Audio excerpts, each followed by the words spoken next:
संगमनेरच्या अवैध व्यावसायिकांनी आता अकोले शहरात पाय रोवण्यास सुरुवात केली असून अकोले बस स्टँडच्या समोरच हे व्हिडिओ गेम पार्लरचे धंदे खुलेआम चालू असून राज्य सरकारने ऑनलाईन लॉटरी व्यावसायिकांवर जीएसटीच्या नंतर बंदी घातली असताना सरकार मान्य लिहून शासनालाच एक प्रकारे गंडा घालण्याचा प्रकार सुरू आहे।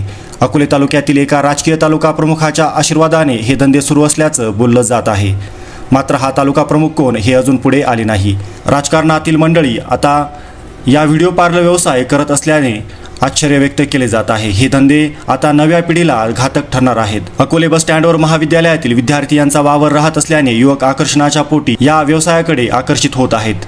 पोलीस यंत्रणेच्या नाकाखाली हे व्यवसाय अकोल्यात चालू असून पोलीस यंत्रणेला जवळच असलेल्या बेकायदा व्यावसायिकांचा शोध कसा लागत नाही याबाबत आश्चर्य व्यक्त केले जात आहे।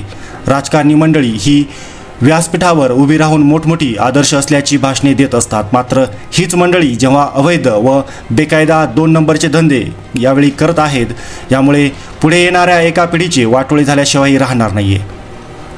न्यूज सह्याद्री एक्सप्रेससाठी भाऊसाहेब साळवे, अकोले।